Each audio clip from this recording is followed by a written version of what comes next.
Hey, Star Wars fans and Rule the Galaxy fans. It is Joe in the pilot seat again, and we are here celebrating chapter 143 of the Rule the Galaxy podcast. Pardon me. As always, you can follow us at Rule the Galaxy SW on Twitter and Instagram, at just Rule the Galaxy on Facebook and YouTube.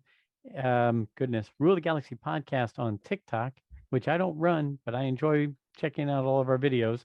And if you want to buy any of our cool gear, Rule the Galaxy, all capitals, all one word, no spaces on Etsy.com. That's about it. That's all the more things you can get from us at Rule the Galaxy. But we are taking today, it's one of my, with today being my birthday, I like to do special shows. Last year I had Steve Glosson, Adam Bray, and Scott Rifen on the show. This year, because it just matched up timing wise, I wanted to get our good friend all the way from across the pond, Mr. Mark Newbold. So, hey, Mark, how are you? I'm very well. Sorry you've had to downgrade for this birthday. That was quite a lineup last year, so I'll do my best to keep up. Well, I speak with all those gentlemen quite a bit, and they all have great things to say about you. And then I know they've interacted with you either on their shows or just on, social media or whatever. But they all speak highly of you, and sometimes it's just easier to talk to them because they're on the same time zone as me. But if you and I were on the same time zone, I'd probably bug you once a week to get on the show. But you're busy with all your stuff. Speaking of all your stuff, I was looking at some quick things. Obviously, the host of Fantha Treks, and how many shows do you guys have in that network now? It's 6 at the moment, with the 7th on the way. 6 at the moment. Yeah. I listened. I apologize. I just call everything into one bundle of Fantha Treks, but I know I just listened to one of the episodes about the ships. I listened to one episode. I had not listened to the one about the music in the past, but I listened to one of those. I listened to when you occasionally have a book review. So I know you've got multi-hosts, multi-shows, and they're all a lot of fun. Anybody who's not checking out some of your shows at Fantha Treks, they need to subscribe and check those out. But also, you're a writer for Star Wars Insider and for the Starburst magazine. And I think the last time you told me, Starburst, is that the longest running fan magazine or something like that, right? Isn't it science fiction fantasy? Yep. Yeah. It's the world's longest running science fiction and fantasy magazine. So I think Starlog had the record before, but Starlog's quite long since gone. But Starburst started out as a Marvel UK UK release, and then went through its own independent times. It disappeared for a year or so, and then it came back under private ownership. And I think I've been with them, 6 years I think now. But yeah, it's still going. It's a quarterly magazine now. So speaking, I'll just throw this out. I was at the ICC Con or ICCC in Nashville a month or so ago, and it was kind of everybody was using that as the primer to get ready for Celebration, right? Like they wanted to go check that out and be at a convention. And a gentleman came up and spoke with me, and I don't have his card or anything, but he does a Starlog podcast. Yes. And they go through old Star logs and read articles. And when they read the articles, they ask you for your thoughts and opinions on the things they're reading. And so we did a show right there at the ICCC. And I hate it because we just met briefly. He asked me to do an interview. I left my table. I did an interview. Boom. And I haven't spoken to him since, but I really want to hear the interview now. So I need to go check that out or find that. Anyway, but I thought it was interesting to do a Starlog magazine. We did a George Lucas story from 1982 when they were prepping to make Revenge of the Jedi. It was very interesting to go back and look at that 40 years later. So yeah, I think we're talking about the same show, because I've been on a Starlog show where I've talked about issues coming out, like interviews with Kirshner back in sort of 1980. Nariand, I think, is the guy. Yes, if I remember. Yes. Correct. Yeah. So I've been on their pod a couple of times, and I've got some more to do. They'll drop us a line and say, "Can you do a review on this one? Can you look back at this one?" And so it's quite fun. It's like you do it remotely and do it yourself, and it's quite fun actually just going through it. So yes, I do know who you mean. Yeah. Okay, Narian, that is correct. I knew it was a different name, and I needed to. You know what? I'll go look that up now that you remind me. I'm going to write that down so I don't forget. And I'm going to make sure I go check out more of their podcasts. But I just, when you mentioned Starlog, it just made me think of it. And last but not least, 3-time Star Wars Celebration podcast stage host. How great is that? It's not too shabby. It's fun. It was fun. The first time was sort of, I was still a Jedi News when I did it the first time. So it was because it was in the UK, it was Celebration Europe 3, as was then. Of course, we've got 4 coming up next year. Right. We worked as Jedi News and now continue to as Fantha Tracks with, the UK garrison of the 501st and the Rebel Legion, UK Elstree base. Mark, my co-host on Making Tracks, is the commanding officer of the UK Rebel Legion. So we've got nice connections there. And so that time we shared because there wasn't then, and there's more now, so hopefully we'll be able to jiggle things around, but there wasn't so many podcasts in the UK back then, certainly not of a profile enough that they could have sort of jumped onto the, onto celebration stage. So we mixed up podcasts. So we knew a certain amount of US folks were coming over. So we were able to get, for example, Amy Ratcliffe was teaming up, I think, with Fangirl. So it was like Amy Ratcliffe and Trisha Barr. They did half was Lattes with Leia, half was Fangirls going rogue. And we were able to sort of mix together sort of joint podcasts, which is kind of fun, actually. And if they ask me to do it again, which fingers crossed they will, I'd like to at least offer the chance to sort of revisit that sort of idea, because it was kind of fun. And then because we've got a really beautifully designed stage, we were sharing it with, as I say, the UKG Rebel Legion, Galactic Academy, and Jedi News. So it was the 4 of us. We were having costuming talks as well. So it wasn't just a podcast stage; it was a mixture. When it came to Chicago, that was a different ball game altogether. That was a dedicated podcast area, as was Anaheim, which was very cool doing Anaheim, because it was in the room that we held the very first podcast stage back in 2015. So it was nice to revisit that. Well, I know you mentioned that kind of mashup kind of thing. And at the ICCC, that was our first one that we went to as a podcast group. And we were not sure what to expect, but the gentleman who were running it, the ECPC TV podcast, say that 5 times in a row. They were running it, but we got a chance when there was downtime. We got a chance to do the same thing where we'd take one of our co-hosts, one of their co-hosts, bring somebody else in. I ran one where it was some of our guys who brought in another gentleman from another show, and we just started doing free-for-alls where we just throw out some topics and go. And so you were hearing different points of view from different podcast people, and it was a lot of fun. I had a really good time doing that. Yeah, it's interesting because, like you say, you get different. I mean, certainly being in the UK, you have a different Star Wars experience to being in the States, and being in the States, you'll have a different version on the West Coast to the East Coast and somewhere in the middle. So it's a big country. So it's not it's not template same everywhere you go. Right. But it was fun doing that one in Europe, and I don't want to make any assumptions they may want to go in a different direction. They might not use me again, but if they do, I've got loads of ideas, as to how we can make it a bit more unique and something a bit different, and just fresh, not freshen it up because it works. There's nothing broken, but make it different for different places and just give it its own flavor. So fingers crossed. Well, I'll tell you what, if I discussed it with our podcast crew here, Rule the Galaxy, and while it would be a very big long shot, if the wives approve, we would jump at the chance to come and be a part of that, because we all missed the Anaheim one. We, just timing and post COVID and tickets already going and all that kind of thing. We missed the boat on that one. So we're all chomping at the bit, especially after that ICC Con festivity where we were like, wow, this is something we really think we'd like to be involved with. So we'll see. Fingers crossed you get to run it again, because I'm sure you did a great job. And then fingers crossed we all come into a lot of money and our wives say yes, and we make the trip over and are part of it. It's kind of on the way to Italy, isn't it? You can kind of fit it in. It is. I'm going to Italy in September and October. So, if you want, maybe I can see if I can do a layover there in England, and we can just do a quick mashup right then and there. I know, listening to your show, because I am an avid listener to your show, you and Mark, I love the interaction between you guys back and forth. You guys kind of got a chance to discuss going over and being the stage host again. And I was going to say, gosh, let's talk about all the fun things you got to do at Celebration. But then listening to your show, I kind of heard, well, you got to do some fun things, but you were so busy with the stage that really it was limited this year for what you could do. It was weird in that I've done, like I say, I've done the stage before, and I don't remember ever not quite being able to get away and do stuff. And also, weirdly, in the past, the shows have been shorter slots. This time it was an hour.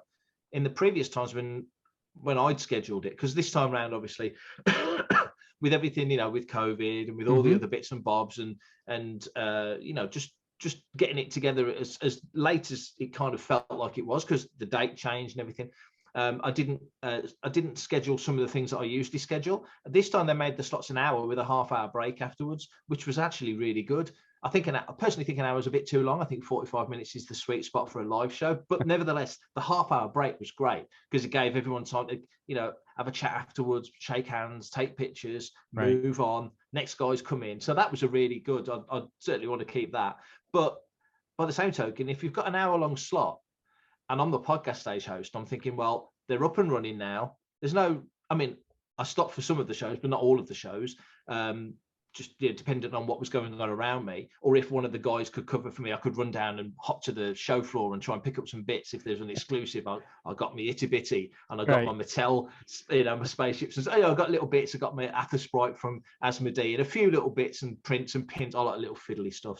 So I managed to get some bits done. Ran up to Rancho and did the bit of the swap meet with the patches, which I've never done before. I've always wanted to do, and I've only got 4 patches to get, so I need to hunt them down. But yeah, you've only got a certain amount of time, and it's a big convention center. So I'm thinking I've got to be there 10 minutes before they finish, and I'll let them get up and running for the first 5 or 6 minutes. So I can just give them the eye and you okay. If you need anything, the crew's on the floor here, making sure everyone's happy and comfortable. So it was like flitting around like a loony, and I'm not as young as I used to be, so I can't get around as fast as, not that I ever ran particularly, but yeah, so I saw some things. I did the Attack of the Clones panel, which was really, really good. I mean, that was a great panel to do. And I've got to say, a great friend of mine, Martin Keeler, was helping out backstage on the main stage. And when they did that panel, 2 people came out and put chairs on the stage for Ewan and Hayden. And my friend Martin was one of them. So Ewan McGregor and Hayden Christensen come out, and everyone's going nuts. 3,000 people going crazy. And there's me and my friends going, Martin. So that was kind of cool.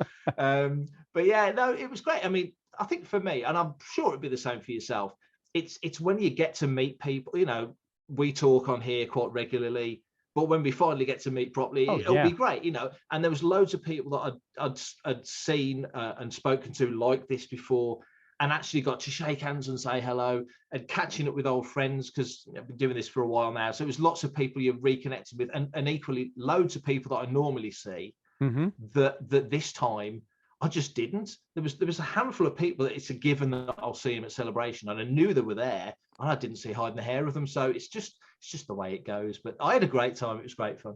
That is good. That is good. I tell you what.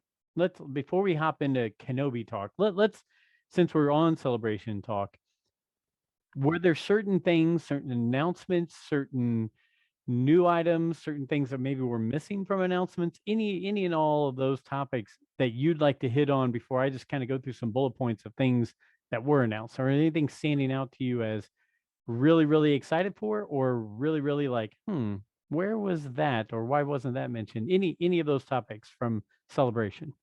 When they announced they were doing a Lucasfilm panel, I wasn't at all surprised that they mentioned Willow and Indiana Jones, and I wasn't there for that panel. Sadly, it was our podcast stage started at 11 on the Thursday, and that's when that panel was. So I missed that. But I was kind of because I always say, they never make big announcements at Celebration. It's not an announcements kind of show, and they proved me completely wrong, didn't they? Announcing Skeleton Crew, Young Jedi, Tales of the Jedi. We knew Tales of the Jedi was coming, but certain things got announced. I kind of thought they might announce the Indy 5 title, but maybe they'll save that for D23. That might make more sense. No, there was nothing that I felt that they missed particularly. I think they hit on a lot of really cool stuff, and of what's coming. I don't believe, Liam Neeson saying the other day that he doesn't do television anymore, and now he's coming back as the voice of Qui-Gon in Tales of the Jedi. I'm certain we'll talk about Kenobi in a minute. I'm certain he's going to turn up in Kenobi in some form or fashion. You'll hear him at the very least, I think. Skeleton Crew, I'm kind of interested in.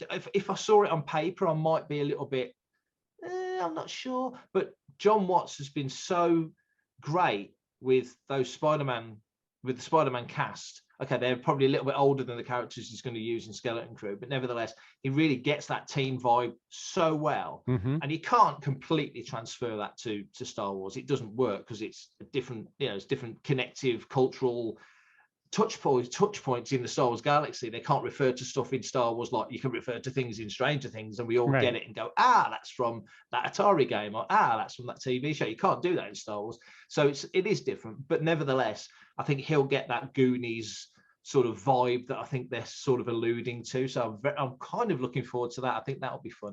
The Andor trailer looked great. Didn't give the farm away, but I'm really excited for that. And from what I understand, the biggest pop of the day or the weekend almost was when they announced the live action Sabine. So I think they've, because you sort of see the back end of Hera's head and other characters kind of get alluded to. So I think they're playing that quite smartly. And well, we're going to talk about Obi-Wan. There's so many things in that feel connected to what we've seen and connected to what's coming and connected to other stuff that was mentioned over the weekend. So I think Lucasfilm specifically comes out of Celebration in a very healthy place. Yeah, I agree. I did write down a few things that I was a little like, okay, can we find out more? We didn't hear anything. I mean, as far as I know, we didn't get any more news or thoughts on Rogue Squadron, correct? No, nothing at all. No. Nothing on the Lando series. No, they had not talked about. No, both. I mean, look, I want Star Wars movies, right? I mean, I think we all want to go have that theater experience again. We're loving Disney Plus, but it'd be great to have like, wow, here's a movie we're coming out with, or here's a little bit more, or a little meat about that movie. So I was a little disappointed we didn't see anything on that. The Lando one, honestly, I love Glover in that role, and if you could take maybe some voice work from Billy D, have him do a little narration at the beginning and end of each show, and have Glover do the Chronicles. Show. Yes. Yeah. I mean, that I thought was like, man, I'm kind of pumped that. So to not hear anything on that was a little bit of a bummer. But like you mentioned, so much good that it's really hard to just believe that we got all that. I mean, I'll start with, obviously we have a Mando season 3 coming, but I guess they've confirmed they're already starting to work on Mando season 4. Yeah. Favreau said he was working on the stories right now. So, and I like the fact that it doesn't feel like they're rushing it either. That you had season 1 and 2 were fairly on time, if that makes sense. Where you would expect them, and then they take a little bit of break and they drop something like a Book of Boba Fett in, which increasingly looks like that was a limited series. It's weird. I think Book of Boba, I kind of half expected them to announce a season 2. Because some people loved it and some people were a bit not so sure. And I thought, I enjoyed it, but it didn't blow my socks off. But there was bits of it I really liked. And I thought there was certainly enough in it to do a season 2, but it feels like they're not going to do a season 2. That was just, this is how we've brought Fett back. We've resolved how he got out the Sarlacc pit. And he's a character that can occur and reappear here and there. So that feels like the limited series. Obi-Wan, which is a limited series, feels like there's Ewan going, let's do episodes 8 and 9 and 10 and 11. The crowd goes nuts. And Kathleen Kennedy going, let's do some more. That's a limited series that's probably going to have a second season. I know. And I was talking about that on our show last night because I was so pumped, and I'm still so excited about this series. Just seeing Ewan out there and the storylines are following. I thought, wow, this is going to be great. They're going to wrap it up in this one series and give you all you need. And to hear him say, oh, you know what? It's doing so well. We're going to do another one. While I'm super excited and I'll watch it because I love that character and that storyline, I start going, if it's really good, do I want him to mess it up and go into maybe too much, bite off more? I mean, are we getting too deep into it? But I'll watch it because I've been really engrossed with it. Little things. I know you're a comics guy. I was a comics guy, but I'm starting to dabble with that again. Did I see a Yoda 10-episode comic that's coming out that's going to be some from the High Republic area, some from the prequels era, some from the Dagobah and the original trilogy era? Is that right? Or was that just a made up story? There's definitely a Yoda series coming. I think, because I missed, I said to Mark on the show, I was at Celebration. I said, I guarantee, Mark, you saw more of Celebration than I did, weirdly. But yeah, I think. I mean, I'm a bit unsure about how they're going to play that, because Yoda as a character, like Obi-Wan, I mean, again in Kenobi last week. I mean, we're already 4 episodes into so the 6 sad. episodes, and it only started last week. It's ridiculous. But yeah, you know, you learn more about Ben's past in that little exchange with Leia about, oh, you know, I remember my mother's shawl in my father's hands, and I think I had a brother. You know, we've never heard any of that before. You know, all we had up until a certain point was that we knew that Ben and Owen were brothers, and then that got changed, right? You know, to it kind of being Anakin and Owen being sort of stepbrothers. So interesting tweaks there, but nevertheless, that was fascinating. But George always said, well, Yoda's off campus. You know, we don't talk about Yoda's past. I think Topps Galaxy Trading Card Season 2 had a picture of that Yoda statue and all the little Yodas bowing to the statue, and they pulled the card, you know, because it was too on the nose. Right. So I'll be very interested to see what they do with that comic, whether they do give any background to his past or where he's from or other members of his species, because we've only ever seen 3. We've seen Yoda, Yaddle, and Grogu. That's it. Well, and speaking of that right there, in the Tales of the Jedi, I was really excited because I believe we're getting a Dooku Yaddle, is that right? Battle in that series. So, you know, we are going to see a little bit more, pull back that curtain a little bit more.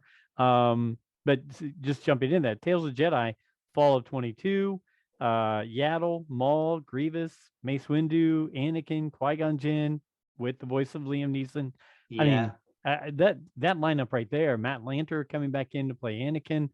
So excited about that. I think that's going to be a lot of fun, seeing some young Ahsoka, young Dooku, young Qui-Gon Jinn. I think that's a really exciting series. And I like the fact as well, and it may sound odd because clearly Hayden is fully back on board for being involved as Anakin Skywalker. I kind of like the fact that they've kept Matt does the animated Anakin and Hayden does the live action Anakin, and I really hope that they do the same with Ahsoka, that Ashley does animated Ahsoka.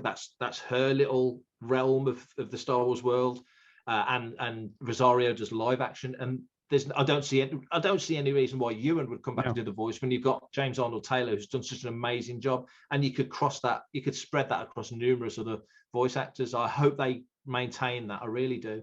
I agree 100%. That's spot on. That's exactly the way I feel about those characters. Is those 3 names you just mentioned are just as important to me, even though they're the voice of an animated character, compared to the people who play them in live action. I mean, it's a huge part of the fan kind of continuum and community, right? So and no one actor now has 100% ownership of a character. Mark Hamill didn't play young Luke in that scene in Kenobi, you know, and he didn't play Luke in the radio play of Return of the Jedi. So there's always other actors that inhabit the role. No one actor has, you know, you always think of Billy Dee, but you know, we've had Donald Glover, which you just mentioned. Alden played Han in Solo. So, you know, they all share, even the mass, I mean, especially the mass characters, knew how many people have been Boba Fett, how many people have been Vader, you know, so no one has an ownership over it. So in those realms, I think it's not just respectful, I just think it's smart because they've got a fan base as well. You've got to think of that as, you know, in addition to the great work they've all done.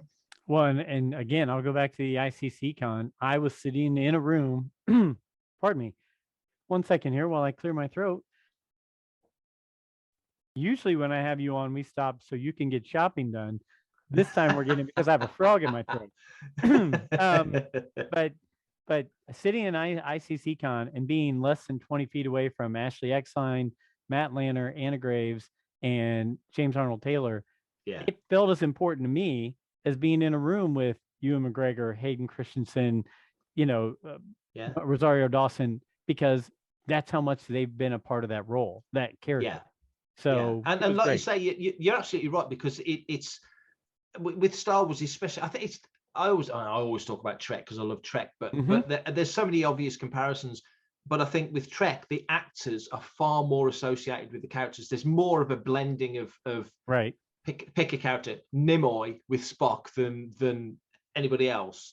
But with Star Wars, I think if you're talking about Ben Kenobi, depending on where you're seeing Ben Kenobi, then you know you think, well, Jat's the guy that's going to do him as an animated character or a computer game character. But if it's live action, then Alec Guinness ain't around anymore, and if he was, he wouldn't look like Hayden, like Ewan does. So you know, so we've got Ewan McGregor to inhabit the character as a 50-something Obi-Wan Kenobi, which has been great. So one series that when it came out, I wasn't sure if I would like it or not. I wasn't sure how much meaning it would have to it. Bad Batch, and for a while, I've discussed it on our podcast. For a while, it was that adventure of the week kind of thing. Wasn't like hitting you deep. It wasn't going deep into storylines, but it got deeper into things as it went along. So now I'm super excited to see where Bad Batch season 2 goes. We're getting that in the fall, and to see that Commander Cody is going to be in it. Rex, I'm hearing, is coming back for something of it. And then to see, was it Gunji or Gun? I think that's how you pronounce it. Oh, the Wookiee. The Wookiee Jedi from Clone Wars.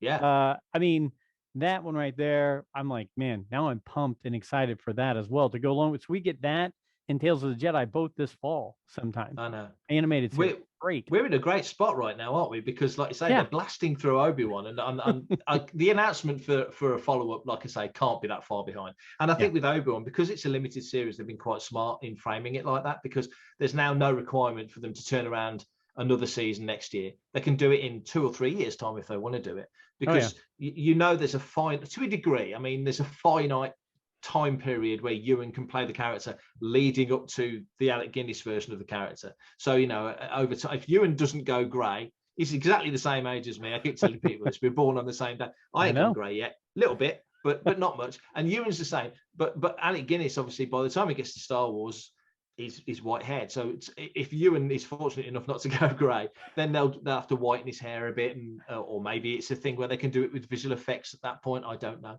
And age the character. And even then, if they want, you've probably got a good 5 years after the age match up to still do it if they want to. But how many, like you kind of alluded to, how many Obi-Wan stories do you want to tell? Well, I think this current limited series has been such a surprise in the way it's happened, with Leia as a character at the sort of the core of it, really. That I don't think many people expected. I think we thought the kid that was playing Luke would be the central character, not the kid playing Leia. That's been a total flip, and a very welcome one. That's kind of opened the box for me. It's like, oh, okay, well, there's some logic to that. I can really get on board with that, because, like we said on the show on Making Tracks, you've got a headcanon of 40 plus years going on that's kind of making you think, oh, that didn't happen, that wouldn't happen. Where does he say it wouldn't happen? There's nothing that's implausible so far, so it's working great. No, and you're right. Maybe the next one could be, okay, now we need to focus on some actual protection of Luke on that planet, right? And maybe you could rope in some more storylines from the Kenobi novel that John Jackson Miller did, where you could take the Tuskens and so forth and wrap that kind of stuff in. So I'm open for all of it, and we'll get to Kenobi in a second. There were a few more real quick. I just want to make sure I hit on the Young Jedi Knight or Young Jedi Adventures. I think I'm excited about that one. Not for me personally. I mean, I'll check it out, but it's preschool and young elementary kind of school kids. But I think what I'm excited about it for is 2 of the hosts on my podcast have young kids that are like 3 and 4 years old. My brother has a 4-year-old son, and while I was crazy enough to just throw my son right into straight up adult Star Wars when he was 3 and 4 years old, they're kind of saying, hey, I need an entry point that's not maybe going to scare them. Maybe an entry point that's not going to be too adult or too meaty. And I think this will be a great thing to get a whole new season, a whole new entry point for fans that are young, that are going to say, wow, when I remember when I was 3 and 4, I watched the Young Jedi Adventures, then led me to Resistance, then led me to Clone Wars and Rebels and so on and so forth. I mean, that's just my hope from that series right there. Yeah, absolutely. And just the way it's all been played, the way these things are sort of merging into each other and folding into each other and bouncing off each other, but leaving spaces to tell new stories and other stories. That's the thing I'm finding really interesting, that they're tying loops off to a degree, but they're not tightening the knot. They're not giving other writers no room to work things in. And there's always the risk of when you fill in gaps, or you go back in time and something gets introduced, and then you suddenly go, why didn't why didn't we see that in Empire Strikes Back? That makes no sense. You've got to have a bit of logic, but also it's. I mean, on one hand, they trip themselves up because it seems like there's maybe only 100 people in the galaxy and they all know each other. But then on the other hand, it's a huge galaxy, an absolutely huge galaxy, and so the Empire in the the Northwest and the Empire in the Southeast could be run and feel very different, couldn't they? There's a certain element of uniformity to what they do. So, for example, I think they've been very clever in giving themselves wriggle room and gaps to drop these things in, but lacing things out, seeding things out, and hoping that writers come along and pick up the baton. Yep, I 100%. So, couple quick things, and we'll get to Kenobi, because I know I wanted to talk about Kenobi with you, and I know Mark, you. Here's your reminder. Oh. I haven't left you a message for a while. I love you, and can you please come up for a cuddle and then pull me out of bed before 60 apostrophe. I love it. We're getting live. We're getting live updates. It's my wife telling me to go upstairs and wake her up now. Go right ahead if you'd like. I'm going to ignore. No. She'll come down and ruin everything. No, I'm going to leave her. I'm going to let her under half an hour. Well, we won't go. As I say, we won't go too long. Don't worry. I'll take the hit later. It's all good. This is too good to stop.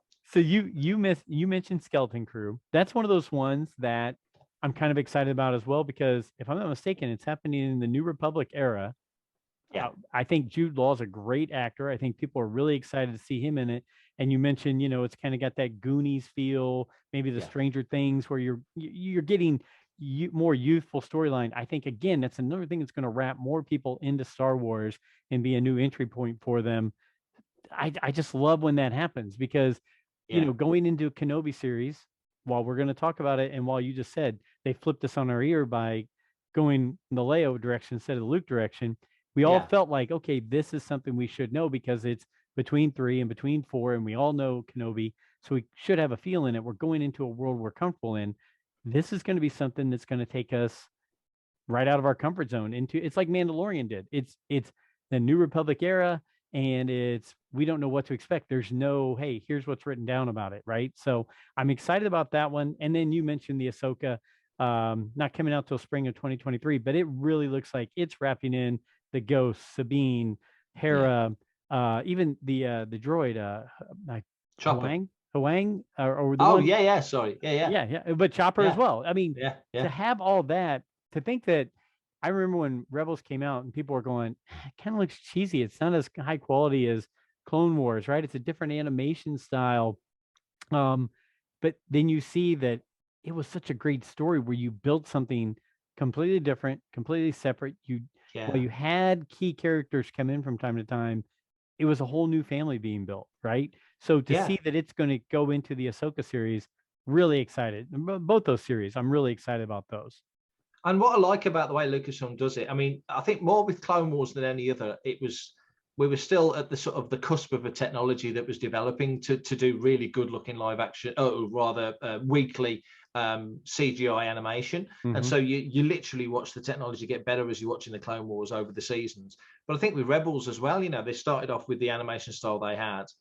And even that finesses and gets better, and techniques improve, new programs come in, new software comes along, the people making it just get better at doing it. And so you literally watch, I think even more with Rebels in a way than with Clone Wars, you just see it get smoother, tighter, better, not to dismiss of what they did early on, but it's not the finished project, or rather it's not the finished product when it starts. You just see it develop as it goes.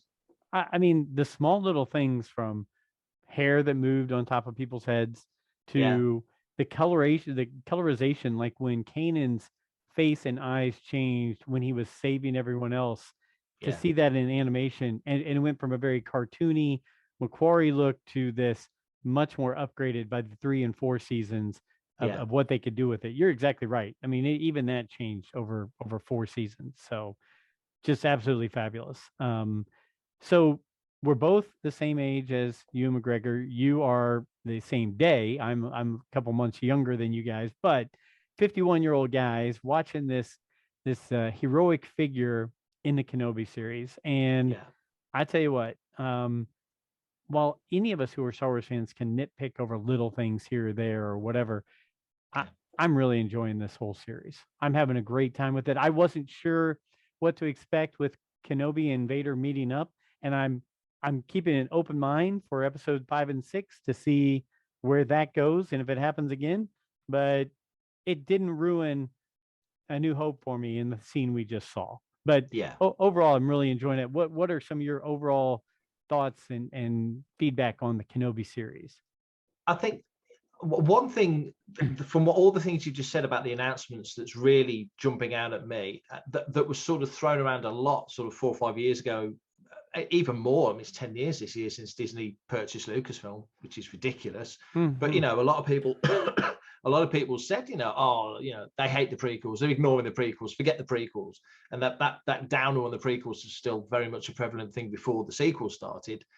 And now and now you've got the prequels are like right at the very edge of at the leading edge of what's happening in Star Wars, because you're riffing off everything that's happened in Sith and all the stuff that built up to it. You mentioned Young Jedi and Tales of the Jedi, specifically Tales of the Jedi. Young Jedi is obviously High Republic era, but you've got all these other things that are happening that really riff off that, and even down to in Book of Boba Fett when the N1 turns up and Mando and Pelimotto fix up this old Naboo fighter into this absolute hot rod of a ship. So those things are very, very much there, and I'm all in for that. And I think when you go back to watching the prequels, and you say guys of a certain age, Ewan was our guy at our sort of eye level, if you like, in those films.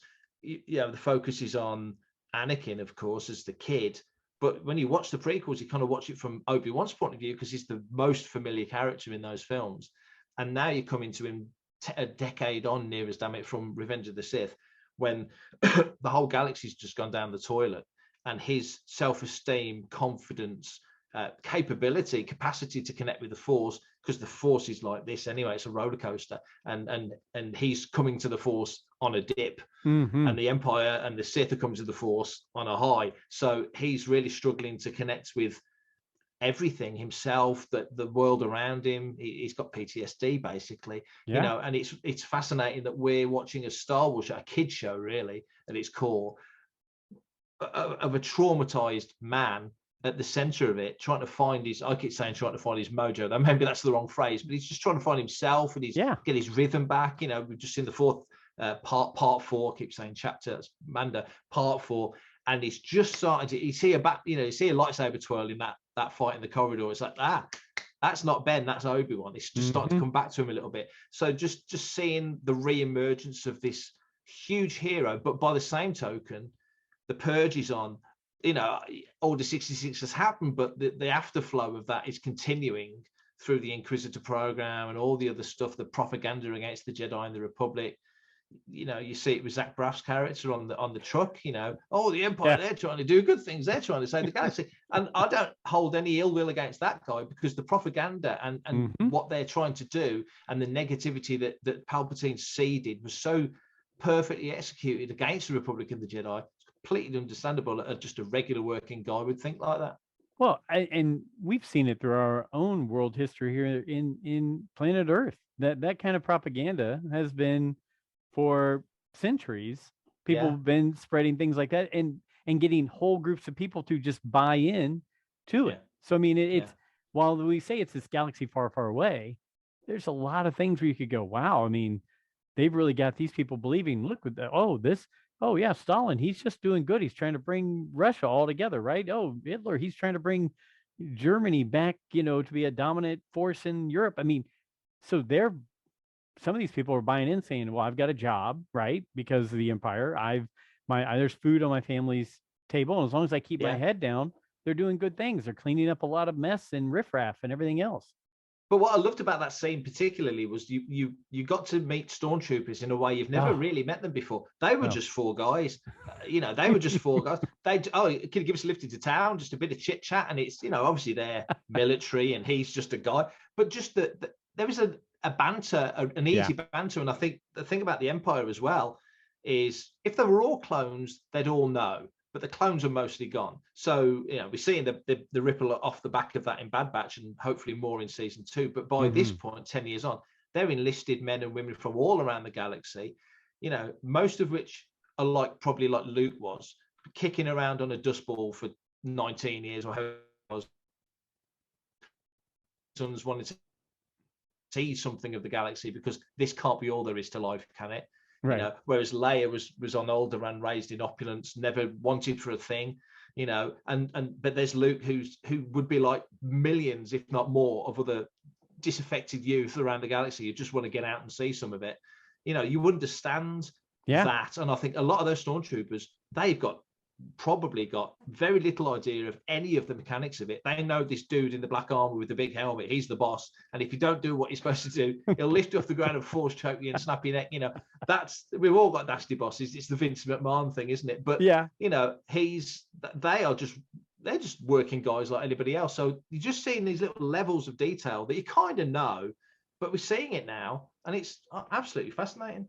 It's great. And one of the things we discussed on our recent show was how they're really doing a great job of taking a few key points or just little Easter eggs from the prequels, dropping those in, taking a few little Easter eggs and touch points from the original trilogy, dropping those in to where you can even, you know, the comlink sitting on the comlink sitting there on, you know, in episode 4 or chapter 4, whatever, of Kenobi, and then A New Hope, there's C-3PO comlink sitting in the same exact place, right? The rebreather that he used in Phantom Menace, here he is using something almost exactly, if not exactly, while he's around the Fortress Inquisitoris in the water.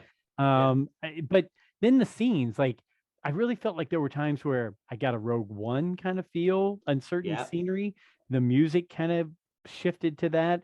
The hallway, I haven't talked about this with anyone, but that hallway that he was in, where the water was on either side, stormtroopers and the seeker droid and all that kind of stuff was going on, that hallway took me right to The Force Awakens, the Rey scene where she's flipping over scene to scene, where he said, "This is your first step." And I'm thinking to myself, this is kind of his first step back into becoming Jedi Obi-Wan again. And it just, all that was getting wrapped up into 30 minutes of a show the other night on episode 4. I love that. Yeah, I'd never thought of it in that way, but it's right.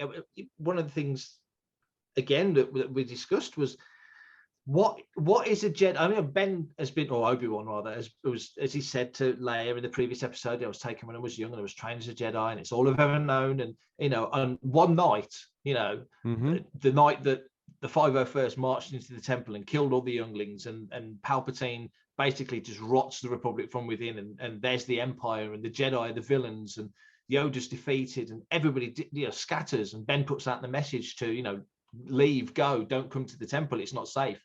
And there's probably, we don't know for sure, but probably that young girl in the very first frame of the first episode was probably Reva, who's left behind and gets, you know, cast away essentially. But this is Ben trying to figure out what it is to be a Jedi when there's no structure anymore. There's no Master Yoda to confer with. There's no rules to follow, you know, and you kind of get a sense, I think you're going to get more appreciation for what Luke had to go through. Okay, Luke had Yoda and he had Ben. And at some point, you've got to think, well, Ben will figure out how to commune with Qui-Gon. You'd like to think, but they'll keep flipping things. Maybe he won't, but I'd like to think he will. You know, and but certainly he's going to have some contact with Yoda. You would think. I can't imagine that the first contact Ben has with Yoda again is after he's killed on the Death Star and he's one with the Force, and Yoda brings him to Dagobah to commune. And maybe that's where they meet. I don't know. So many surprises. I don't want to. What I'm loving is I like hypothesizing.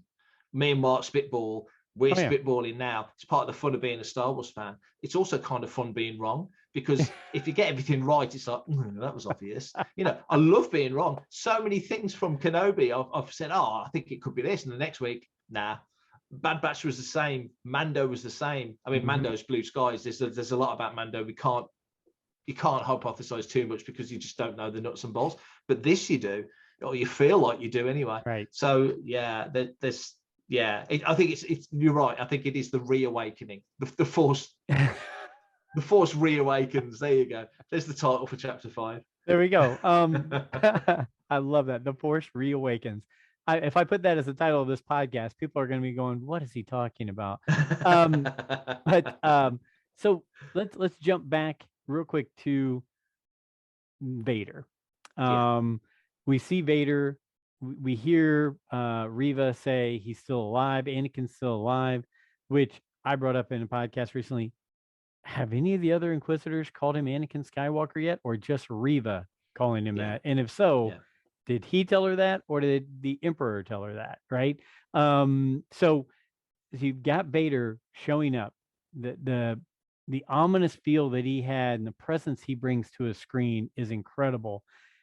Again, when he walked down that street for the first time and started snapping necks and just dragging people on the ground, basically doing exactly what the Grand Inquisitor said he was going to do. Jedis can't help themselves. They have to go help these people, right? Ben was doing everything he could to get out of there.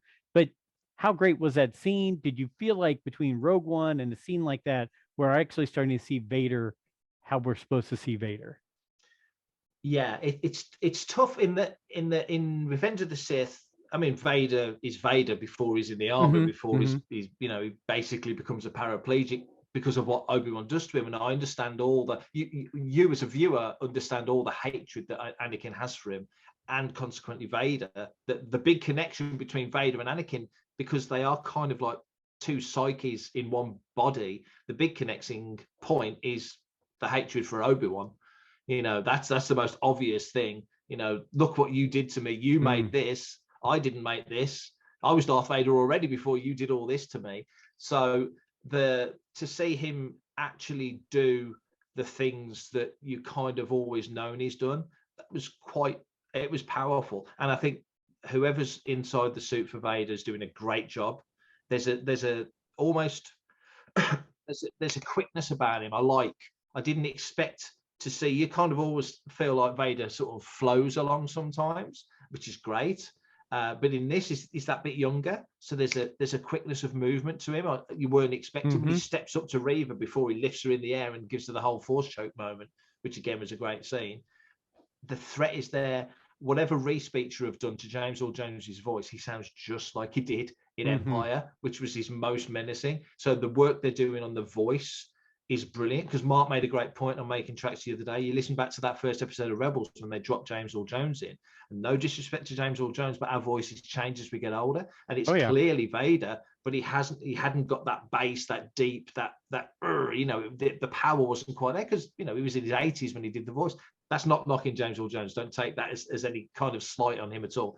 But now they've got this Reese Beecher thing that they can do, where they can take that voice and they can do things with it. The finesse on that was the most impressive thing for me. Was the voice was there, and it was like, oh, good grief. We're watching live action Darth Vader on television for the first time since the Star Wars holiday special, so yeah, it's all good. It is.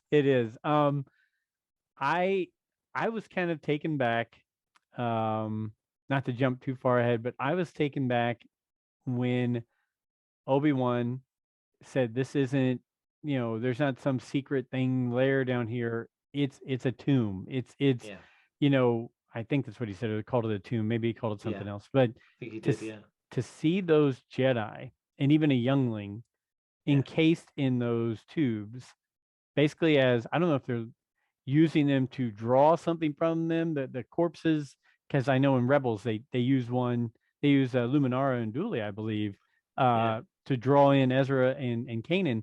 I don't know if it was to draw in Jedi where they felt their presence, or the Sith or the Inquisitors draw something from them, or maybe it's just a trophy case. I don't know, but it was very powerful to see that. And I mean, I just saw it. How many, is this something that's the norm? Is this what the Inquisitors and the Empire is doing with the Jedi that they're keeping and capturing? Yeah, I mean, we're so used to seeing people encased in carbonite. And it was great, at the celebration, they got that Mando exhibit, and you saw the carbonite blocks from the first episode. Just seeing them up close was very cool. But this isn't carbonite. This is, like you say, it's like amber, really. They're sort of suspended in amber. But I think it's almost like the Jurassic Park thing when they go into the amber and they draw the blood out of the fly. I just wonder whether this is connected to the Dark Trooper project, or connected to Exegol, or it's all, I think, all these different things, because Rise of Skywalker, and I understand it. I like Rise of Skywalker a lot, actually. I think it's just a really well-made film. But I understand a lot of the criticisms in that they couldn't just Basil exposition everything and explain every step. Right.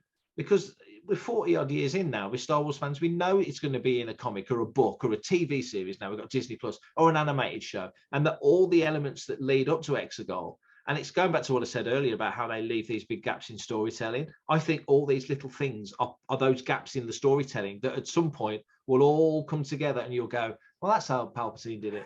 Okay, he did, Plagueis was kind of giving him so much, and then Palpatine lies to Anakin to lure him in because he wants an apprentice, and he doesn't really give a stuff about Padme and all that stuff about saving it. He doesn't care about that. It's just a ploy to get his number 2 in the rule of 2 and Sure. that whole thing. And Vader's trapped in a lie. So what's he going to do? Nothing until the end of Return of the Jedi. So there's all of that. But nevertheless, Palpatine does want to live forever. And I think all of these little threads will weave together into, whatever it is that takes you to Exegol.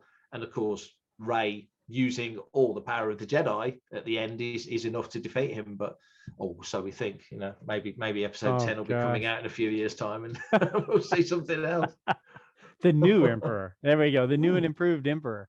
Maybe There maybe they've hidden Grogu away all this time, and he becomes that. So, don't give him ideas. So, gosh, I just had a thought in my mind, and it was about this last one. I wasn't about Reva. What was it about? Oh, the Grand Inquisitor. Yeah. Obviously, you've seen on social media and a little bit of everywhere, people are losing their minds over the Grand Inquisitor. Now, First they were losing their minds the way he looked. Then he gets stabbed, and they're thinking, "Wait a minute, he was in Rebels. How can that happen?" Blah blah blah. There's no way. There's just no way. We talk about canon so much. There's no way that Disney and Lucasfilm is going to say, "Hey, that guy we had in Rebels, let's kill him off in Kenobi before we ever get to Rebels."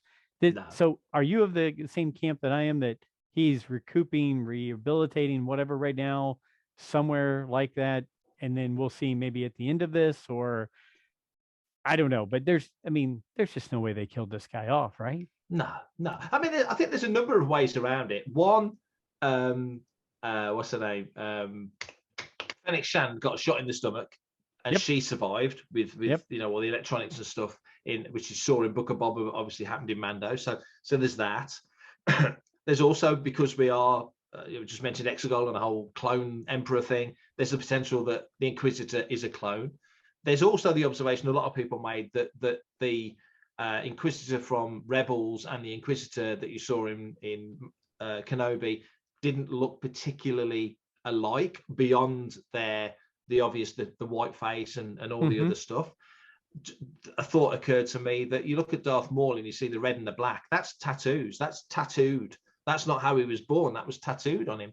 So why couldn't the Inquisitor, the look of the Inquisitor, be something like, almost like a cosmetic thing, like Padme? Not that I'm saying he's putting foundation on and doing his makeup or anything in the morning, but Padme would put a face on, a Naboo senatorial or royal visage when she was in court or she was in the Senate or whatever. So maybe there's something in that. I don't know. But yeah, it wouldn't surprise me if they had a casket full of Inquisitors. Vader says it to Reva, doesn't he? He knows how ambitious she is. I know what you want. If you succeed, you will be Grand Inquisitor. If you fail me, you won't live long enough to regret it. Classic Vader line already. So, and it meant what he said. When he comes piling in at the fortress. So, I think they've got options. I'm certain that we're going to see the upshot of that very soon. I can't see, you go back to something you said earlier about how Reva knew that Anakin and Vader were the same person. And I think if you had enough information, any smart person within the realms of the storyline, I don't mean the 99.99 recurring people in the galaxy, but the people involved would probably be able to figure it out. I don't think it's rocket science. I think Ben probably knew at the back of his head, but to have it confirmed, especially by a brand new character like Reva, is fascinating. But I also think that's almost a nail in the coffin for her character, because she can't just be out there knowing that, because at some point she's going to try and blackmail him or something or other, and he's not going to stand for that. So nevertheless, I loved that it was a new character that gave that revelation to Ben, because who's she? He's only just met her, so for her to say that, it's like, damn it, I knew that. I knew it. I already knew it. Well, I told you I didn't want to keep you long, and we could talk about Kenobi because there's been 4 episodes forever. Yeah. What are some things we haven't hit on in Kenobi that stand out to you? Are there things like characters or storylines? I'll give you one of mine. The path and it being like the Underground Railroad for Jedis. And hearing the name Quinlan Voss, which has, you know what, Dark Disciple is up there as one of my favorite Star Wars books of all time. He was a great character in that book. So I that's one that stood out to me. Are there things like that stand out to you from this series so far where you're like, I really like the way this is going, or what this is about? Yeah, I think one, just the hope that we do see something of Yoda and of Qui-Gon, just to some degree. The thought that when you left them in Revenge of the Sith, for years and years and years, we've thought, well, Ben and Bail are going to have some sort of contact. And there was contact in this, but clearly it was the first time in a long time. Poor old Ben's just been left to rot in the sands of Tatooine on his own. Yes. Doesn't feel like he's had any communication with Yoda, which again almost felt like a given. But also that when you've seen these the smatterings of rebel cells, like you mentioned, the path, and you kind of start to think, well, that's where the fulcrum thing is going to start coming in, and you can see other overlaps from other areas of storytelling, that we're still at that point, and because we've got Andor coming in a couple of months, that's much more at the sharp end. That's 5 years before A New Hope. You're running into Scarif and Yavin at that point. You feel like there is a rebellion that's a formal kind of thing. It's a definitive group of people, whereas at this point it's a pocket here and a pocket there. It's rebels with a small r, not rebels with a capital R, and so in Kenobi you're just seeing these little groups of them, like you did in Rebels. That was where it started to become more of a formal thing. So I'm really digging that. But the thing that lit me up the most, that I didn't expect, because I'm loving Ewan's performance and the nuance to his act. He's a great actor, so the nuances are all there, the little looks and the moments. Just young Leia and Alderaan. And I was not expecting any of that from this show. I really wasn't. I thought I love Tatooine. It's my favorite Star Wars location, so I'm happy to spend all my time there. Not a problem. But to see Alderaan and to have hopped around, be on Dayu, be on Mapuzo, we've been on Jabim. We're getting around in this show. I didn't expect to do that so much. I'm hoping we go to Coruscant though. I do want to see Coruscant in this era. Okay. And you know what? Something sparked in me that do we see Dagobah by the end of this? Because like you said, Qui-Gon Jinn brought Yoda to Dagobah in Clone Wars to show him this would be a place where he could be in touch with the Force. Yoda's there now. Like you said, there can't be another, or there should be something to where Obi-Wan and Yoda speak before Empire Strikes Back. So you've got my mind wide open on all that stuff now. I'm starting to do my own little fan theories in my head right now as we speak. So I'll tell you what, I kept you long enough. I want to make sure here in a few minutes you can go wake your wife up and make sure she's taken care of. How can people follow you, track you down? And before we even get into all that, thank you again for coming and spending today with me. Just a little brief time talk Star Wars. But happy birthday before I forget to say. Thank you. I'd like to treat myself to an extra podcast show on my birthday. So one of those weird things. But best ways for people to track you down, to follow you, all that kind of stuff. If you want to find me, not that you would, but if you do, prefect_timing, Hitchhiker's thing. So prefect_timing. That's me on Twitter and on Instagram. Rarely on Instagram, but usually on Twitter. But everywhere else, it's at Fantha Tracks. So as you've mentioned, we've got loads of podcasts and there's tons of news, and we've got all the social media feeds. So there's always something going on Fantha. We've been very busy with catching up because of celebration. So we've had extra episodes of Making Tracks. We've been doing the video reviews. I think there's one going out tonight as well. So we're just sort of trying to stay on top of all of that. So lots of stuff going on. And just check out Fantha Tracks if you've got time. There's usually something worth reading, I'd like to think. Nope, there definitely is. And I'm just telling everybody, for my personal self, my own recommendation, I listen to their podcast every week. They do a great job. They keep it fun. They give a lot of information. And Mark's just great.